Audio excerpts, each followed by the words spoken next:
So I just rewatched all of the Jason Bourne movies, and I thought it'd be interesting to just give my brief opinions on it. I recently made a short talking about the original trilogy, but I thought it'd be interesting now, having seen all five movies, that I just briefly go over my thoughts on each individual one and just kind of just talk about it, I guess. So talking about Jason Bourne, the Bourne identity, one of the things that I think about this movie is I just think it's the best one right off the get.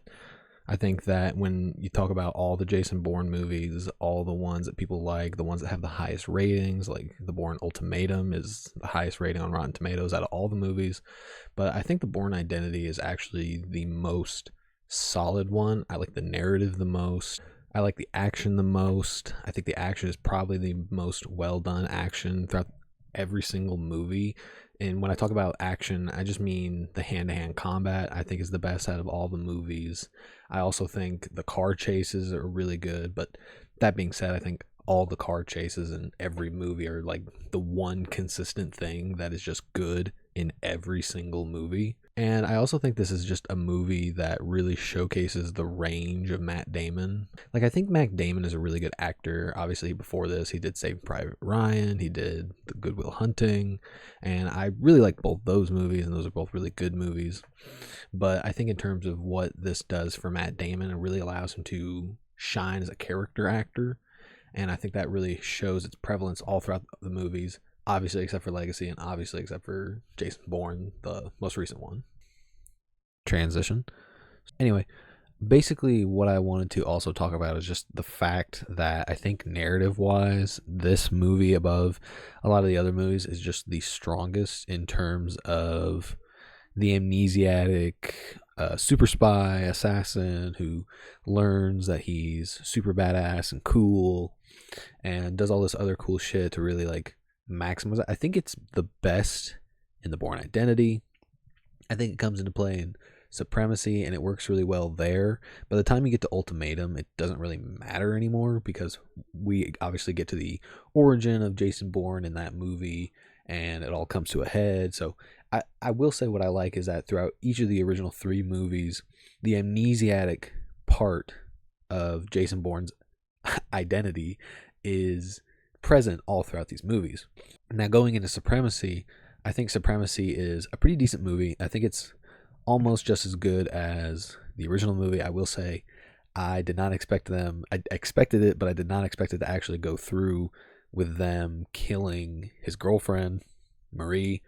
I thought that was really interesting. I mean, it was dumb how it happened with her dying in the car. I mean, she was shot, but he didn't really try to pull her to the surface. He just kept trying to blow air into her mouth. I thought that was really goofy.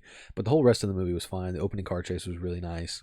A lot of the stuff with Pam Landy, I really like Pam Landy as a character. I thought she was really well done. I think it's funny that each of the movies, literally every single one of the movies, the five movies, have some guy or woman in a room of other people where they just talk and order people around, and they just, they go, oh my God, that's Jason Bourne.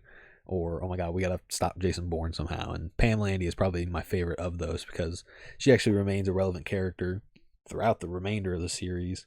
And I think that's really interesting.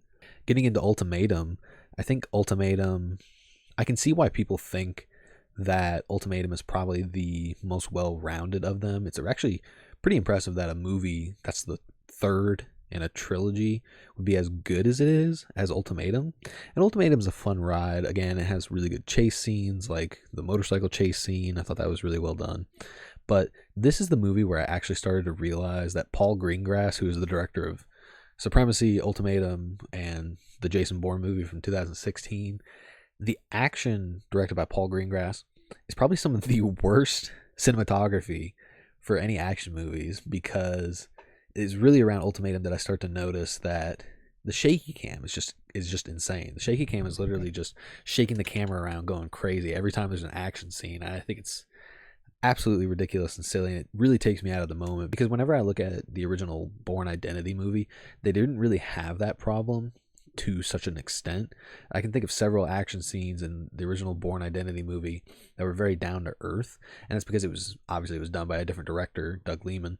But with Paul Greengrass's movies and Supremacy, Ultimatum, and Jason Bourne, they all three of them have that problem, and it always takes me out of the movie every time because I can't really enjoy the action. And Ultimatum's probably the worst in that aspect.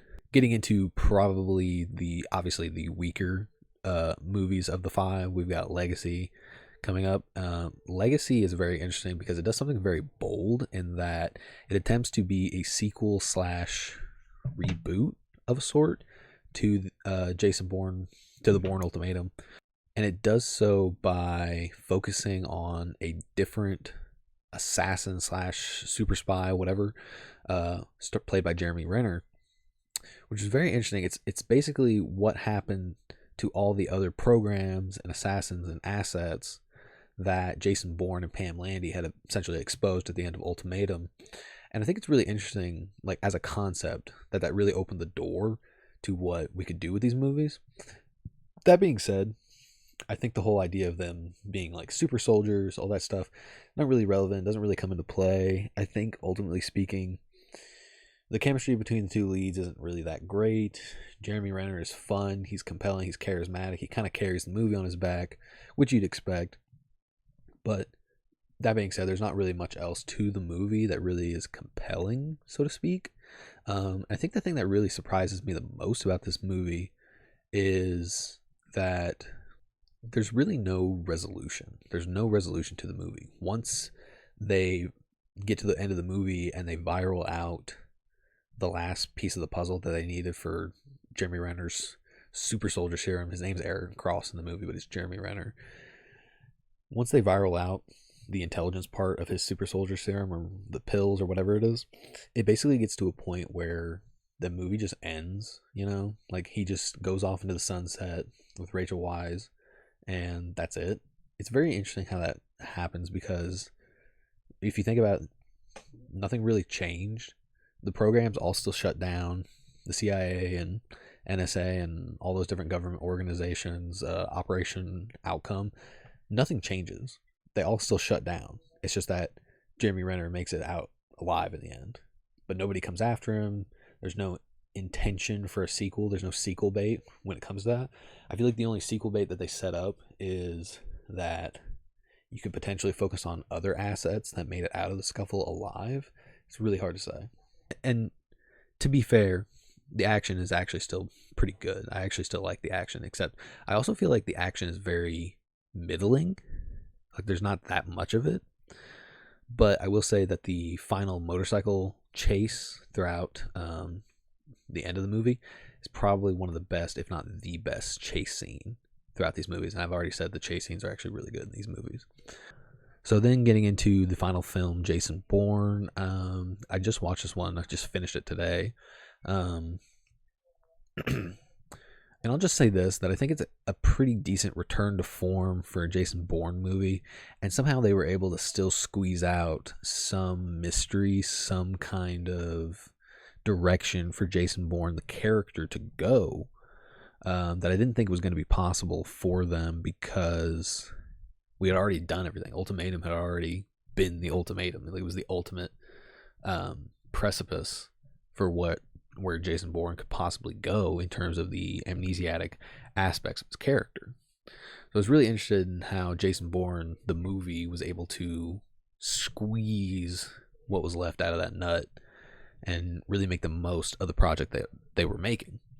That being said, I think this is probably the weakest one, which isn't, surprising to say. It's the fifth movie in a franchise. And I think between Bourne Legacy and Jason Bourne, I think the one thing that this thing has going for it is the fact that Matt Damon has made a return.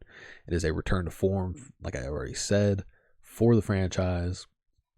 And it just feels like a Jason Bourne movie. I think with Matt Damon in the leading role, you're able to get away with more lackluster elements just because of the fact that he's back as the character. And I think that's really what they were hoping on. Apparently last year they said that they were making a sequel. I'm looking forward to that whenever it comes out because I love these movies. I think these movies are great. I think any negatives that I had aside, I think these are still solid movies. I mean, some people might find them boring, but I actually really like them.